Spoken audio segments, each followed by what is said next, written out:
Here we go with season 2 of the Crazy People podcast. Welcome back, everybody. Today's guest, Jamelle Jones, youth pastor, a musician, writer. Cool guy, huh, Maurice? Oh yeah, he's all that, and definitely not what I initially found Jamelle Jones is to be. Yeah. No, but yeah, he's absolutely inspirational. He does a lot of work in the mentorship for youth and young people and kids, and fantastic energy. And I really, really love to spend the time with him. And I think that hour that we talked, I think it's around an hour, went by like Yeah. nothing, right? Oh, yeah. And I took a lot of notes while talking, and I did have to let him go because that would have ended up like 2 hours, 3 hours. Nobody wants to listen to that. No, so he's a fantastic guy. He does a lot of things, and I think his messaging and the energy that he brings Yeah. with it is fantastic and truly an inspiration for everybody out there. So stay tuned, listen or watch this episode. It's a really good kickoff to the new year. All right, here we go. Because really, what could go wrong once you press record, right? Exactly. What could go wrong? It's all got to be very perfect.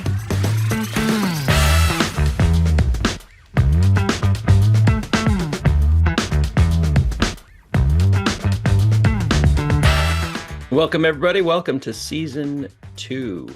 Season 2 of Crazy People Doing a Podcast. The Crazy People Podcast. Over there in window number 1, the Captain of Curiosity, again for season 2. Maurice Hoffman, I am Russ Brummel here in window number 3. And in the middle, in the hot seat today, Jamelle Jones. Welcome, Jamelle. Hey, I appreciate it. Thank you all for having me on. Fantastic. We are so happy to have you on. And as we just talked before the show, you're not the boxer, Jamelle Jones. that is correct. Not the boxer. And you're also not a guy working at Topgolf. So please give us and the audience a bit of a summary of who you are, what your origin story is, and then we take it from there. Yeah, absolutely. So again, my name is Jamelle Jones, and I was born and raised in Dayton, Ohio. So go Buckeyes, which I'm so hurt that we did not make the college playoff, but that is not part of this podcast because my tears will continue to run. So and go Flyers because I support Dayton, my city. But anyway, born and raised there, and then eventually I went to EKU and graduated at EKU with a bachelor's in philosophy and a minor in Middle Eastern religions. And then fast forward, I traveled to Texas where I got my master's degree at Austin Presbyterian Theological Seminary. Excuse me. And I've been doing youth ministry for 12 years. And then the Lord called me to look at youth ministry in the rearview mirror. And I proceeded to go into the candidacy just to be a local licensed pastor, United Methodist Church currently.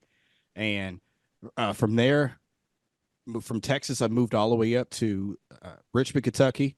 And then from Richmond, Kentucky, I moved to Louisville, Kentucky.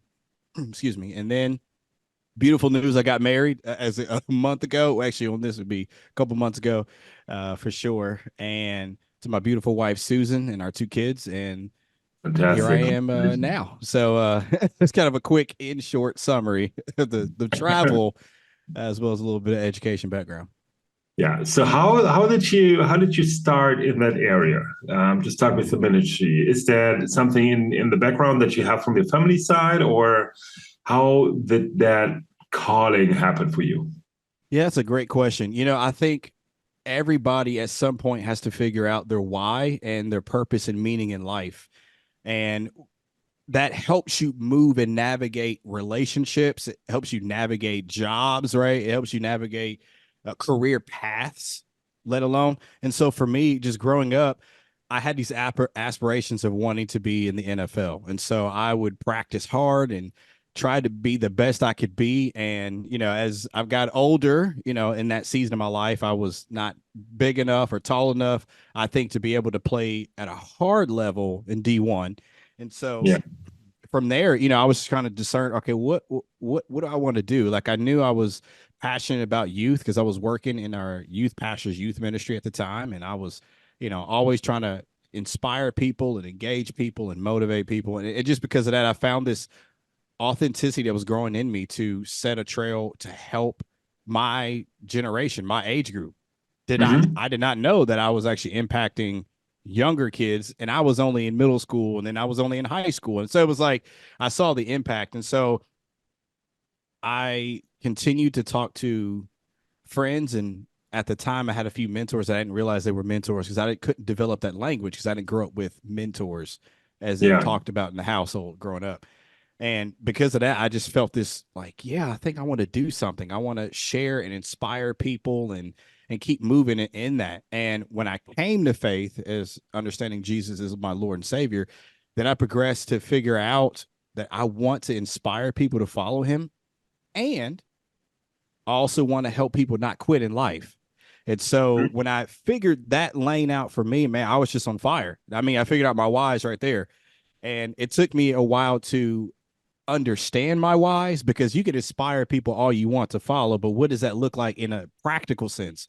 What does it look like to encourage you not to quit in life? You know, like, what do those two things look like from a practical sense and more of a intellectual, you know, sense of like, how can you inspire people and how can you motivate them not to quit?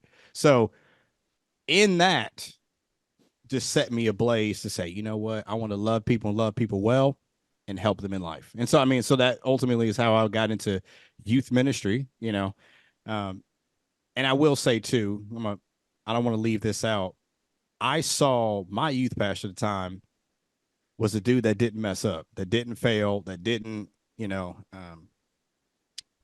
do the wrong things. And I have to remember that he had his own life and his own struggles and his own battles. The thing was, I fell ill to comparison trap, which is I kept looking at his life, kept looking at how he was doing and saying, looking at God like, yo, I ain't designed for this because I can't do that. And it took me some years to understand that you're not him. You know, everybody's a designer original. So like you have distinct purpose, distinct wisdom to give, you know.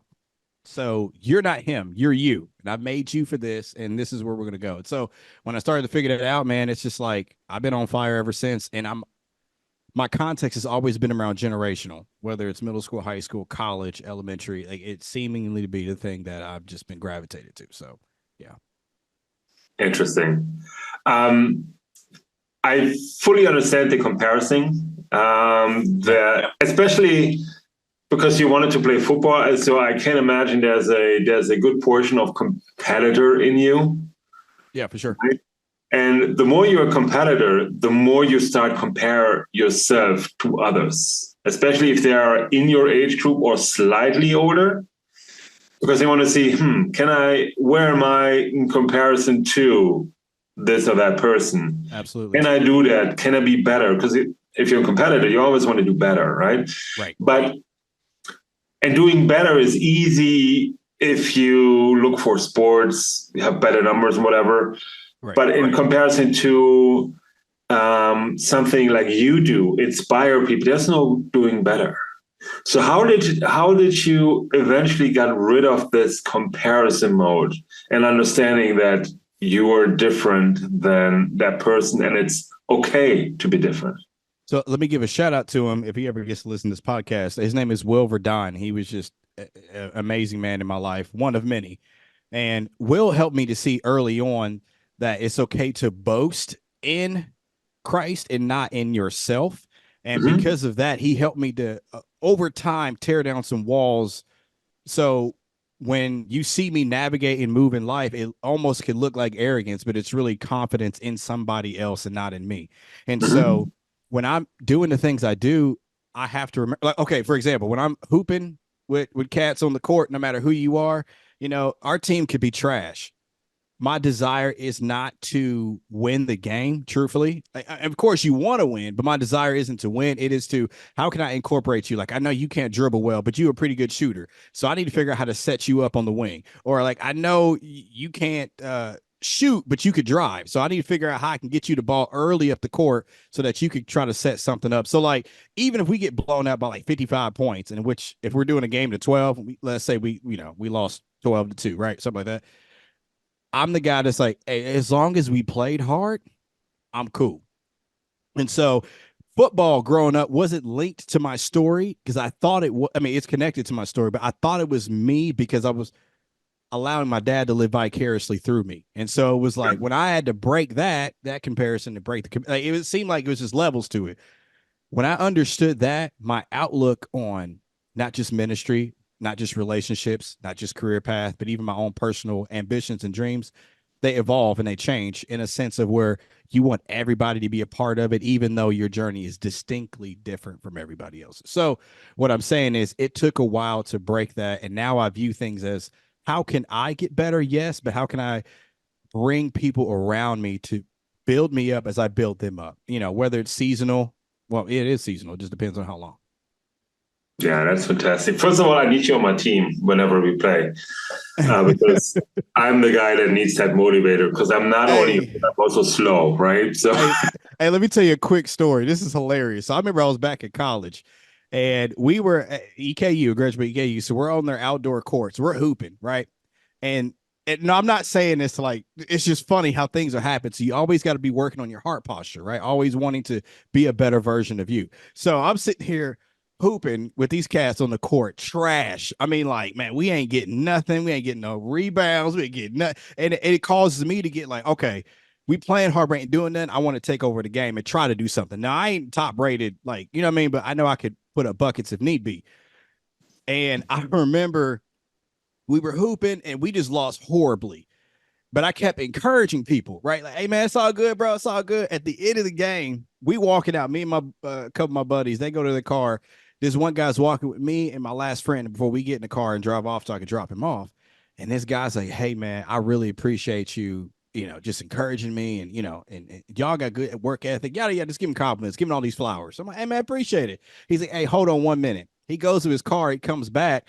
He gives us these coupons to Papa John's. I'm like, oh, okay. Hey, cool, man. We appreciate free food. He's like, I just want to let you know, like, I'm the regional manager of Papa John's and I own 7 of these franchises.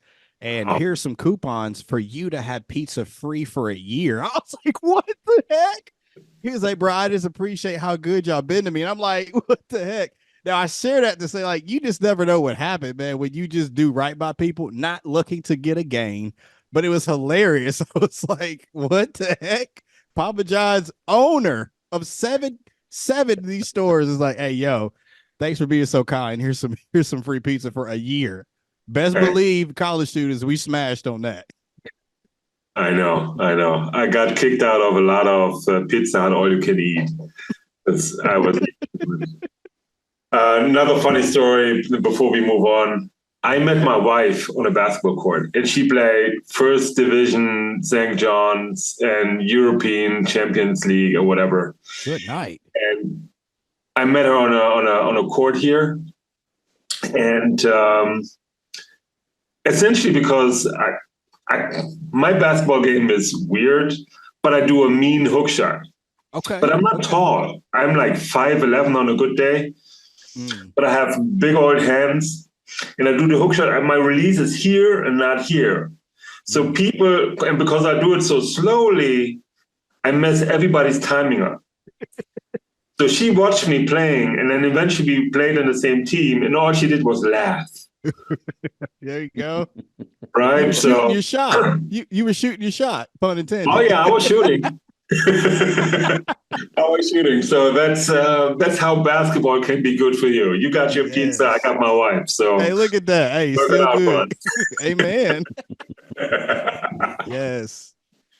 It's working out for us. You said something that I picked up on, that you had to, and please correct me if I didn't get it wrong, that you had to correct essentially your father living through you with the football ambition. Please elaborate on that a little bit. Yeah, I just the way we grew up, it was okay. If we can make it to the league, you know, we can help, you know, take care of our family. You know what I mean, and really like support the family, get everybody some money, yada yada yada. Yeah, you know, and I figured out over time, I was like, man, I enjoy the game, but it just really isn't me. You know what I mean? I wasn't feeling it. Even with basketball, I was like, I mean, I played AAU little all the way up, and I stopped after sophomore year of high school. I was like, this this just isn't me. And and it took me a while to get the vernacular, right? To get the language to say, oh, this is a vicarious thing. Like this is what this is. And I mean, I didn't understand it then. I mean, mental health was,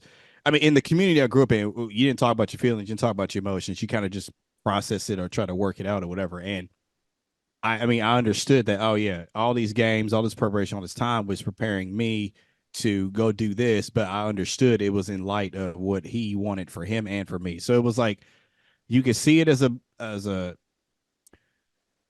you could see it as like, oh, okay, he was really just helping you, but no, not really. No. No, not at all. Because of how I felt after every game or after every this and that, I was just like, man, this isn't. But it took all the way up to my senior year, and I still didn't want to play that. And I remember sitting in a football room, locker room with me and my buddy, and me and him were just like, bro, that's not even play this year. And we finally sat there, was like, all right, you think we could do one more? And I chose, that was the first time me choosing, like, yeah, I'm gonna go ahead. Versus the other times all the way through seventh grade all the way up, I was like, yeah, I just don't. Yeah, I don't, and then I fell in love with track because I chose that as a sport, So it was like, yeah, I found out later, just like, yeah, this is his sport. This isn't mine. Now I like the game. A lot of things I learned from the game. It just wasn't me. Yeah, I understand that. And I see myself on the other side. When we were still living in New York, we had just one of the neighbors. He was a private trainer and coach for kids from toddler age all the way up through to the NBA. Right. And so we started with our son doing some basketball training. And about, I don't know, 6 months in, he was like, so what's your plan? I was like, I don't have a plan. He's like, all right, that's good. Because it's not happening.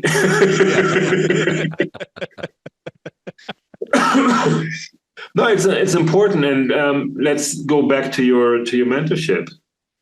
It's important to allow your mentee to find their path, right? Yeah. Yeah. And not putting something upon them that is just about you. Because if you're really a mentor, you kind of take their path out of them instead of putting something into them, right? Because I cannot make my son into a basketball player. Well, me anyways, but let's act like I could. Right. If he doesn't want to be, right? That may work for a couple of years as it did with you for football. But eventually, you need so much fire and desire to keep that hard and rigorous training schedule. If it doesn't come out of that person themselves, it's not going to happen. And I think that is true for all of the areas. So you as a mentor for youth, for kids, young kids too, how do you approach the mentorship? And what are your, in air quotes, your topics that you talk about when mentoring a person? Yeah, let me go back real quick because just talk about my mentors, Lisa. Two things that I saw in the very beginning that it just stood out. One, they helped me unearth all the gold and the jewels or whatever you want to say for this analogy. The things that I'm like, oh, I'm good at this, I'm good at that. Oh, I actually do like that. They helped me to see that. And then they also allowed me to stay in a specific lane and burn it up. I say that because I remember I used to work at a church and we had this one volunteer in particular that was just amazing at a lot of stuff and did a lot of things, but then left everything undone. Right. And it's like, you know what? No.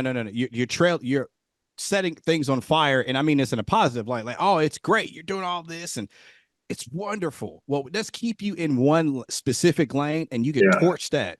And then, all right, then we got that. Maybe we can add another one. So they helped me to stay in a lane. And they also helped me to unearth some things. Oh, and one more thing, and I'll get to your question. And they helped me also to realize that I need to go ahead and just mess up. And it's okay. And they watched me, but they didn't ghost me. They were like, oh, okay.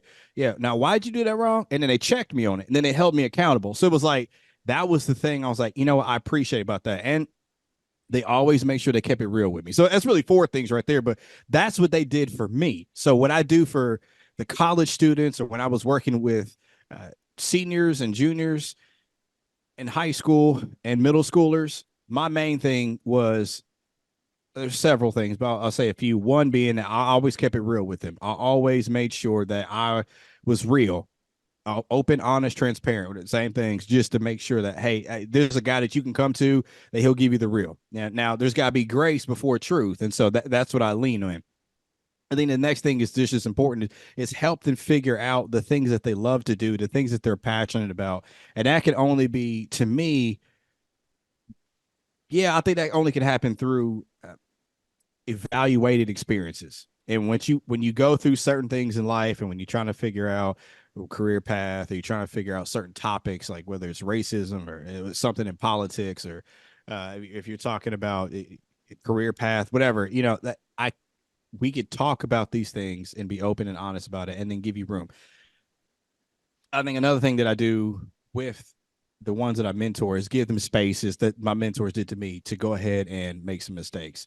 You want to go ahead and lead a service. You want to go ahead and lead this entrepreneur talk. You want to go ahead and lead this leadership talk. Go ahead. I'll give you 3 minutes up there. Not because I'm gonna short your time, but because, well, let's run this real quick, and then we'll see how that goes. You're good. I can give you some critique, some advice, some do not do that. Consider this. You did great at this. Get you back up there. Not like if you did it on a Monday, I forget. Let me just do it that way. Well, I'll say, if I got you up there on week 1, I plan on getting you back like week 6, week 7. You may say that's a little long. Well, it gives you time to process that, kind of put something together. Let's get you back up, but get them frequently going. And so I try to just really help you to find your lane and make sure that it's building relationships, it's honoring people, and by how you treat them, because we owe nothing to anybody but kindness. And so I feel like if we can navigate that in the midst of whatever they're trying to figure out, absolutely. So, I mean, those are the main 2 things I really do, is like help them find a space, and then let's have some discipleship or some apprenticing where I'm actually pouring into you, loving on you, giving you some tools, energizing, equipping, empowering you to do some things. Now, it may sound like I'm not answering the question, but it's directly to the point of, hey, I giving you space to move, and giving you some, whether it's nuggets, books, resources, just to help you be a better you.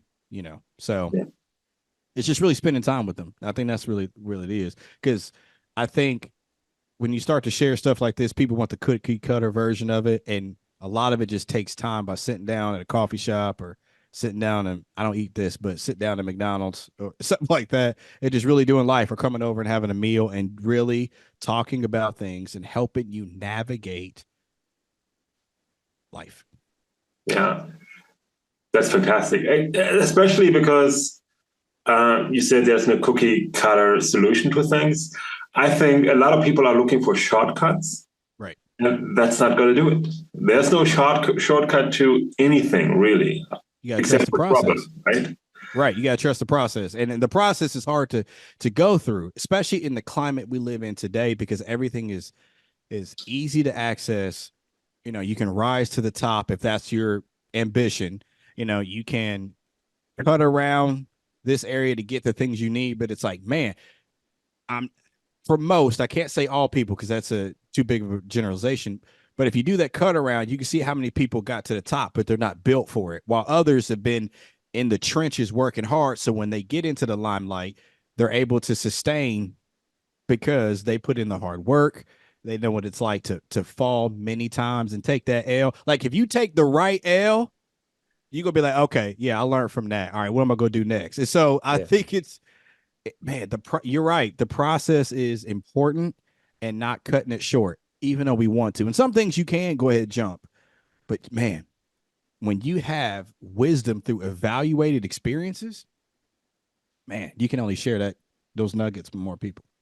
Yeah. So you're working today with a generation that grew up with technology. Yeah. Right. They grew up with social media. And I think all humans who get on social media are affected by it.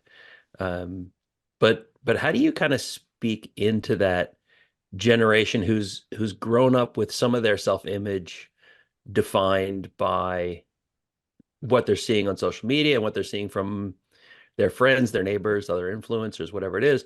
But now, especially as you're working with kids sort of college age, they're about to go out into the quote unquote real world, You're right. which is not, sometimes is social media, but very often it's not. What do you see there? Oh, yeah, this generation is interesting. And I think every generation says that about every generation. So let's just put that out there real Those quick. kids today, it Yeah, says everybody everywhere. Yeah. right, right. Yeah, I say that, man, I'm gonna say this. I'm gonna get to the point of your question, but I'm gonna kind of go this route just really quickly. I hear more students complain about loneliness than I feel like I've ever heard before. And they complain about it. You find them, you help them with that and say, hey, here's some friends. Let me get you plugged in here. And then they still complain about it. And then they look at everybody on social media. I don't care what platform it is. You're looking and you're like, oh yeah, absolutely. Like, I want that life. I want their life. I want those kids. I should be married by now. I want to do this. I want to do that. How come I don't have the bag, meaning the money? How come I don't? And so then the comparison trap begins to happen. Then you start to diminish the value you have as a human being. To me, I would argue made in the image of God. To other people, you take it what you will.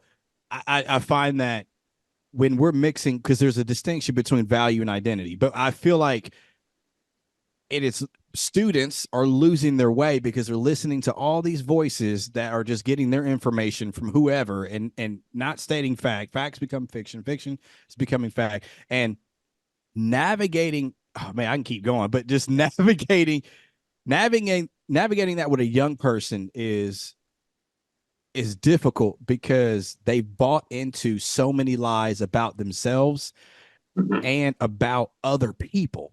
And so the only way to unearth that or to rework it or to delete it or erase it, whatever, from the mind, is to help them first say, or help them to first answer a few questions of like, hey, what, like, who are you?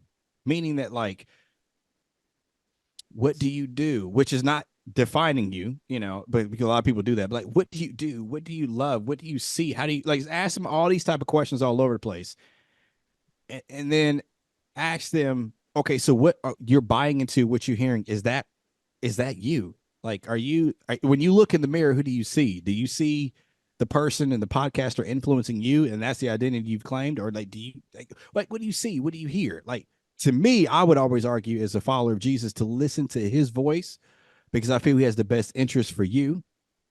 And I feel that you're made for love, by love, to love. And I feel that young people are just so confused. And I can imagine, or not imagine, I remember when I was, trying to figure out, like, man, do I have purpose? Do I have worth? Like, do people actually love me for me? And I just feel like the culture is upside down on a lot of, to me, culture's always been upside down.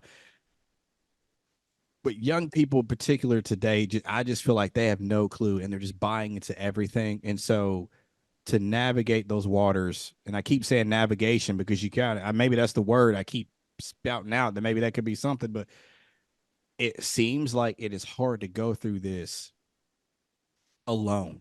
And you need other people to remind you, not necessarily who you are, but who you belong to and how you have value, and so I don't know if I really answered that, Russ, but I will say it is a difficult time to help people navigate when there's so many voices to listen to, from podcasts to Barnes and Noble, the bookstore. Mm-hmm. Just look at all the books that people got things to say, and you hope that they're upbuilding and inspiring, but yeah, I think just we're in a time where it's a little difficult. Yeah, but one of the things I hear there is that some of your sort of coming to terms with stuff in your past, as you worked through, your father's vicarious influence on you and stuff like that, which was a very different form than social media takes today, but still some of how you kind of figured you navigated,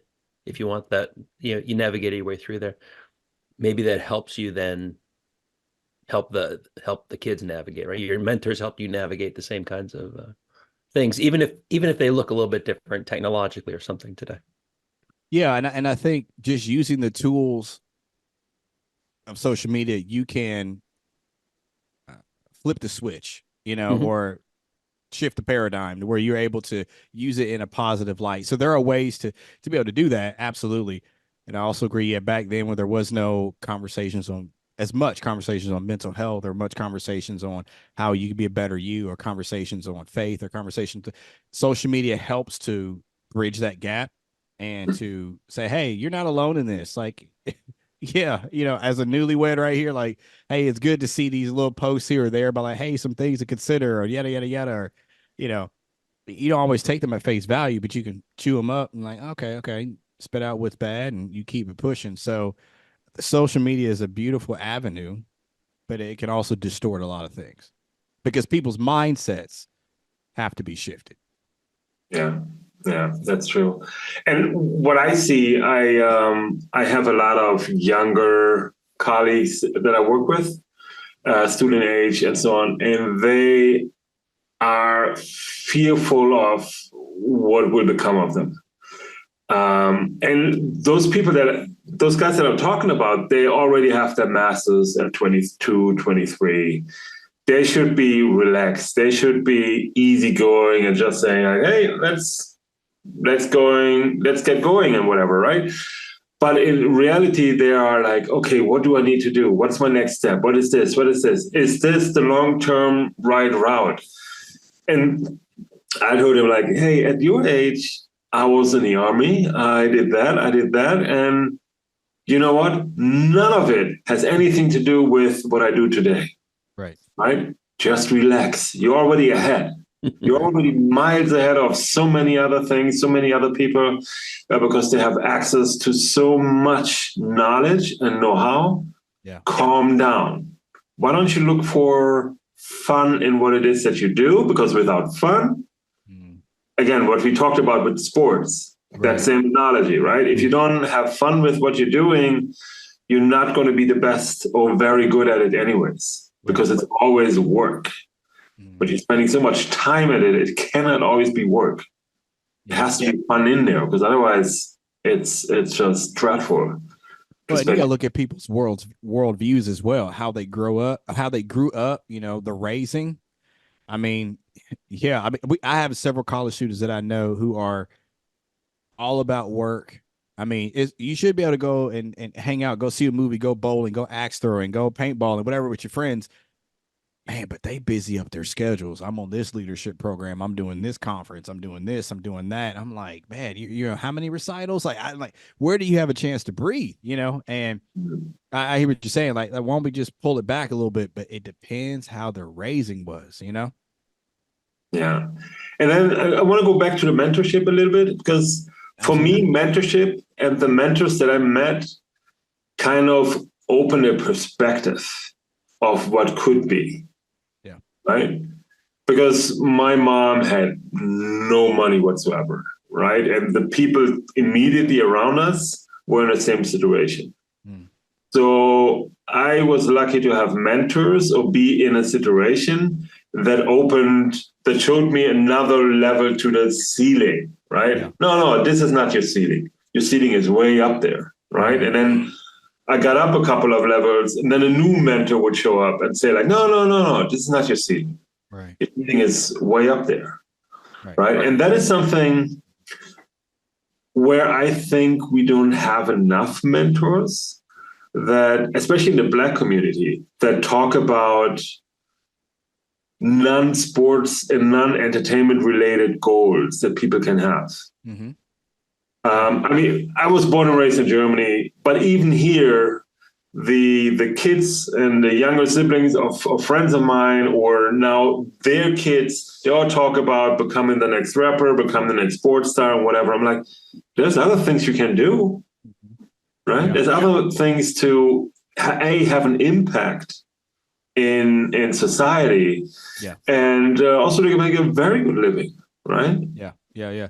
Well, and I'll say several things. One is, I tell, and I'm on record with this, but I mean, I say it a lot, not just in the content, because I'm a content creator that I create. At the same time, I say it in all my ministry aspects, or if I'm just doing leadership and entrepreneur teachings that I'll be doing at different places as well, I bring this up too. You got to have a mentor. You have to. and there's several reasons. I mean, one being that they can help you navigate, because that's the word, navigate life. Two, they can help you make evaluated decisions, so you can have a look at some things. Three, they can get your foot in the door in certain aspects of life or whatever comes to career, and four, you have somebody to talk to about the things that you're struggling with, that you're going through, and I find that every great athlete, because we're talking about athletes a little bit for a second, every great athlete has some type of coach, if you will. Jordan had to have one, Tiger had to have one, Venus and Serena had to have one, right?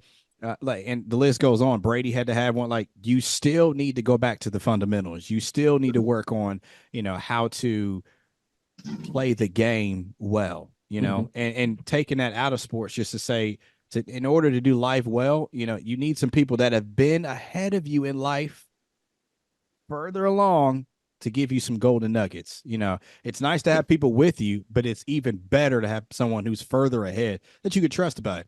And I'll go back to what you said about the Black community. As me being a Black man, I've definitely noticed over time how it was, man, I didn't hear much about mentors, or I didn't hear much about, again, I keep bringing up mental health, or I didn't hear much about talking and sharing feelings or whatever. And it's important, not just as a Black man, but it's important as people in general to be able to do that, to be able to have somebody to talk to about the thing, because we're all human and we need some people who've been ahead of us to talk to you about some stuff. And so it is extremely important. And I don't believe people understand that value until they have somebody who says, hey, why don't you come over every week? We'll cook you a meal. Because I had somebody like that in college, come over every weekend, cooking you a meal. Hey, how's it going? Like, and either you find him or her, or they come out of nowhere. And it's like, then the process begins, right? So it's important to have somebody, and you understand the value of it when you're in it. I don't think you understand how much you need it until you're in it, So I said the same thing twice in a different way so people can hear that, because it's important. It's very important to have somebody that you can voice things to, Let me give it a little bit of a break and zigzag around. You said something before we started recording about a mission trip to Africa while you were in high school. Yeah. Why? How? What did your parents say? So long story short of that, because it was crazy. And it was, definitely the Lord was through that for sure. My youth pastor, Will Verdine, at the time, his mother was going on a trip to Liberia. That's where we went. And we went to Camford, which is 88, if I believe, miles outside of Buchanan. So we went out to Camford to actually help a pastor put flooring down for his parsonage, and then also to help, I don't want to say restart, but at least help the VBS, Vacation Bible School program. And mind you, if you're privy to this, all the war, I believe, I could get wrong because it's been a while, 2003, 2004, now for sure, the war had ended. And so we did have like 24, 25, 26-year-olds in the third and fourth grade. Like it was a surreal moment, but it was beautiful to see all that play out. So anyway, she was going, and her friend, whose also name was Will, was a youth pastor in Cleveland. He was going, and I got wind of it, and they were telling me about it. Like, you should go, you should check this out. I said, you know what? And I didn't even hesitate. I was like, yeah, absolutely, I'd love to go. And so I don't know if my parents are really on board, but it was like, I don't know. I feel like I never knew why they didn't say no. They were just like, okay, like they seemed like they didn't care. I feel like if you ask them now, that they could probably say there was a care, but in my vantage point, it seemed like they didn't even care. I'm like, oh, okay, cool. So, and I don't think they understood till it got serious, because I had to raise, a lot of money. This sounds like a made up story. A lot of money.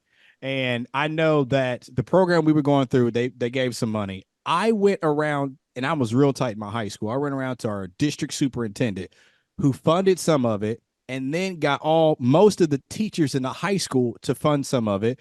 And then I got some friends around the neighborhood to fund some of it. And then my church did a little portion, and it was fully paid for.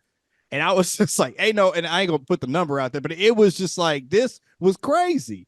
And then the blessing was that all the money though that was still left over. What I did, I went over there, and I remember, I can't remember if I had like $600, $800 left in my fanny pack, but that at the time it took 70 Liberian dollars to make $1 US. And so, I mean, I was rolling in money. So the best way I could do to say thank you was to go and purchase a lot of stuff at their markets they had, fly back here, and then give them all away as gifts to people who donated. So like, I don't even think the whole thing was like, just the way it worked out, but it was a blessing. And I left in the middle, close to the end of my senior year of high school, and came back just in time to take classes, do whatever, graduate. And then, at the same time, I was trying to figure out what college I was going to go to, because I got denied by my first 3 colleges that I applied for. So I went on this trip sort of depressed. Like it was a whole thing. So it was an amazing experience culturally, because I'd never flown before, never been out of the country before, and when we landed, I was nervous as all get out, but we landed in this town called Smell No Taste. And I was like, I asked Lay, why is it called this? And I'm going on a tangent. Anyway, and she said it's named this way because the military base used to be here, and they were not allowed to come over, like over the fence or whatever they had blocked off, but they could smell the beautiful aroma of the food that was being cooked by the natives. They could smell it, but they weren't allowed to come over and taste it. And so they named the town, village, whatever you want to call it, Smell No Taste. And so it was incredible experience. So I always tell people, if you can get out of the country, for sure. I mean, it doesn't have to be a mission trip, but I always say get out of the country to at least experience something, let alone go out country and help somebody, because you'd be surprised how they're living versus how you are. But you could find that in the States. So it was impactful. But yeah, I don't think my parents really, until it got like, oh, he really going, I'm doing this. I raised all this money through the people that really loved on me and was like, hey, we want to support this. So you were in sales then, huh? Oh, absolutely. Like I was like, yeah, I'm going. And you know what? That's the funny thing about life too. Opportunity comes up. You're like, yeah, absolutely. I'm gonna do. Which, man, just say sometimes, not all the time. Say yes. Just you just never know. And so I didn't even think to whatever you want to phrase for it. I didn't even think about it. I was like, yeah, absolutely. And raise all this money, did this and that. As it was getting closer, I'm like, okay, I'm flying out. But it still didn't hit till I got on the plane and flew for my first time. 4 flights to get out there, and these weren't short. And I was like, yo, so, and it still felt unreal, because it doesn't seem like you're across country or something. Even though I flew over the Atlantic Ocean, it just seemed like I was like, mom, I could call mom and she's right there. But nope, not at all. But yeah, it was amazing. It was. That is fantastic. That is fantastic. And now I'm pretty sure that your parents, they didn't fully expect you to go through it, or because that is what my mom told me, because I did something else, where she like, yeah, I couldn't stop you. I knew there was no stopping you. I went to the German army, and within 5 months, I went to Bosnia, which was my first flight at age 19, I think.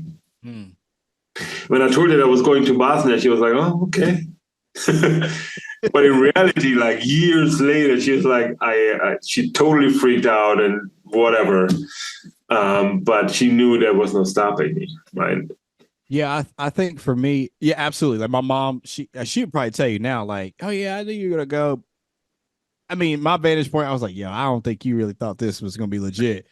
At the same time, I think when I came to know Jesus as Lord, man, when I was on fire, there was a lot of things I just chose, like, this is just, I don't want this, like, again, football, I was like, nah, I want to do this no more. Or like, I started, it seemed like when I came into my own and was trying to figure things out and stepping into faith, it was like, I don't know, this thing started unlocking. I started getting into musicals, singing, playing guitar, writing music. Like, it just seemed like, I think the Lord helped me unlock some things while still living in a home where, there wasn't much, I'll say, creativity, if you will. So it was just, yeah, it just seems like, when you have a revelation, right? When you have a revelation or enlightenment of something, like, man, it's hard to stop you.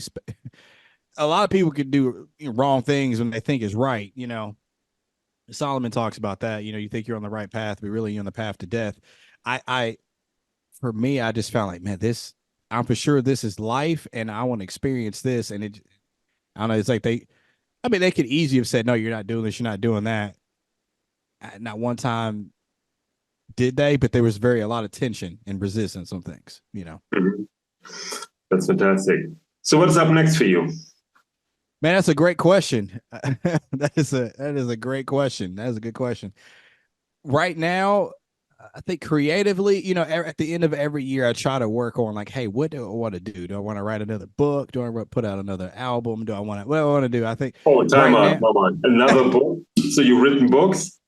Yeah, I wasn't trying to do that, but yeah, I have. Written 3 of them. I wrote 2 in Texas and 1 when I moved back to Kentucky. All right. So, what are they about? But you said what?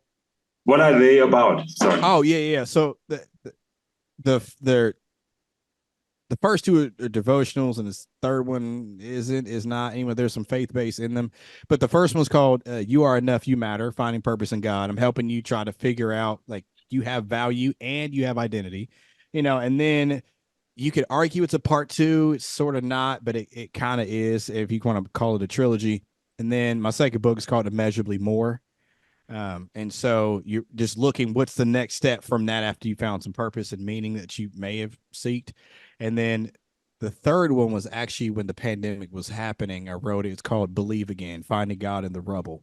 And so it was kind of like, all right, that was kind of a set apart alone of, man, just like everybody, we had a hard pandemic, which it's not something we just, like it was a rough time. And so I kind of wrote some things on that. So I say that to say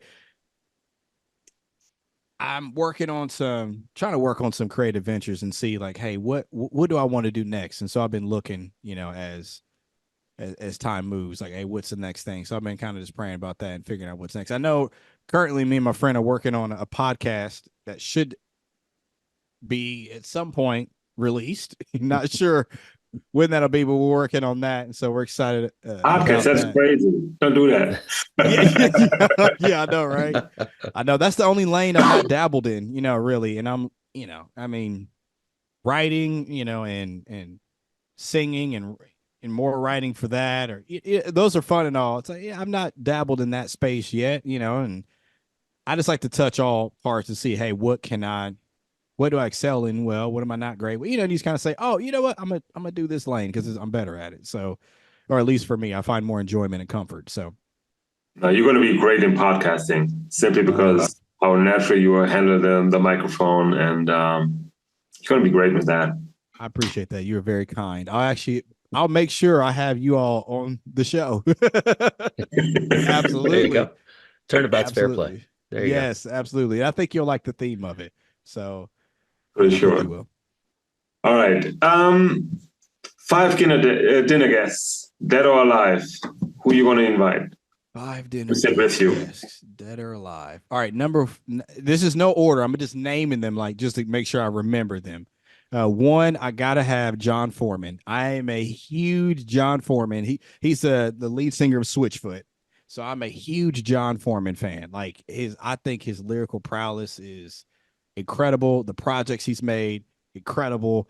Whether it's band or he went solo and did it. Actually, I wish I even thought of this stuff. Like I wish I wrote the stuff he wrote. So absolutely John Foreman. I gotta have Alicia Keys. I've always been a fan of Alicia Keys growing up. I mean, that's my girl. My wife now is my girl, but before I used to be like, oh, I would love to have Alicia Keys, but I still want her at the table because her music is just like, hey, no way this is this good. Yeah. 3, I gotta have Denzel. Man, it's hard. I see now you're gonna be thinking of other people like more to add, but I'll keep it at 5. I gotta have Denzel Washington. He's in my top 5 favorite actors of all time. I think just because I think he has more wisdom to offer. I mean, because a lot of people slam him in his roles, like, hey man, you play the same character in every movie. Like, I'm like, but he eating good. So anyway, I think I would like to have him because he's very talented. He's been in the business for a while. He has a lot to say, a lot to share. I think it'd be incredible to meet him in person. Oh, let's see. Was that 3? That's 3, That's right? That's Yeah. 3. Okay. Man, it's tough to kind of to add 2 more in here.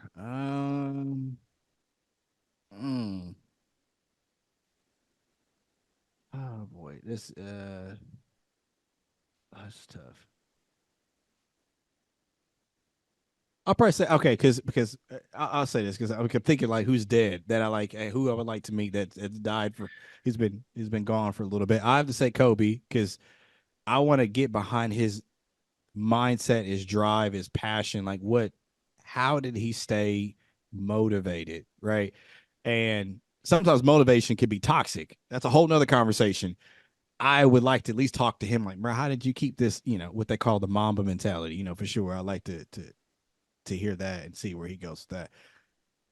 Man, I don't know who oh man, this is tough. Man, it's tough.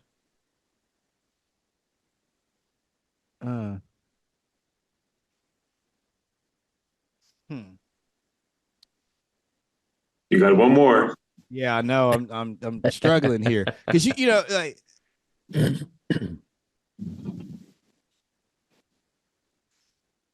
Can I put my wife in there? Of course. Yes. It's any person. Yes. That I love to have her at the table for sure. At a super fancy restaurant where Jay-Z would be paying for the bill. Make that clear. So we'll just do that. That's all right. So he can pay, but he's not part of the conversation. I mean, I may hear from him. He cool. I mean, well, I can't say he cool people. I mean, I like his music. I think he's good music. But no. I think, you know what? I will add this person too. I would like to meet. It's a tie, so I don't. It'd be a toss up. It don't matter to me. Either Tripley or KB. I would love to meet one of them 2 guys and just talk to them about faith and talk to them about music. It just dabble in their brains about entrepreneurship too. So absolutely, them one of them 2. There you go. There you go. A dinner for 5 with 7. There you go. Perfect. Yeah, you see, like, can we just bend the exception to the rule? We'll pull up a chair from the other table. It'll be fine. Yeah, Jay-Z's. Let's push the envelope, right? The more the merrier. That's all right. Right. Where there's room for 5, there will be room for 7. Yeah, Come on. I hear that. Mm-hmm. Right. Hey, it's been an absolute pleasure having this. Absolutely. About an hour with you, even though you're not the boxer or the guy from Orlando. Again, like we were saying off before we were recording, I was like, man, it is hilarious when people try to look me up. Like you can't, like, I mean, if you look up a book, it'll connect you. Even then, like, nah, like you'll see the MMA guy, you'll see, like I said, guy from Orlando. You may see some like jail murder case or something crazy, but it's not me, right? Like I think it's comical, man. But no, man, I really appreciate y'all having me on and just taking the time to talk some good stuff and do life together. I really appreciate it. Yeah, I wish you a lot of success with, first of all, with your mentorship, with everything that you do with your youth work. I think that it's fantastic, and we need a lot more of it. Appreciate it. Have fun with the books, writing the books. Between Russ and me, we can probably match you with the 3 books. Russ, where are you right now? The third, right? I'm working on my second. You're working on your second. Okay. I'm working on the third. So between the 3 of us, we probably get to 10 by next year. I mean, yeah, we could fill somebody's Amazon cart up. I mean, that's how good it is. That's it. Yeah. So no, just keep rocking that, keep doing what you're doing, and come back and join us in a year from now to see what's going on. Oh, for sure. Right? I'm down. Yeah, kick off season 3. That'd be awesome. Absolutely. Yeah, and invite us to your podcast too. Oh yeah, I'll do that. I'll make sure y'all jump on. I don't know what season it'll be, but you'll jump on. And you'll awaken it for sure. It'll be great. There you go. Fantastic. You have a fantastic day, a good start to the year, and be blessed. Hey man, you too. Appreciate y'all. Appreciate it.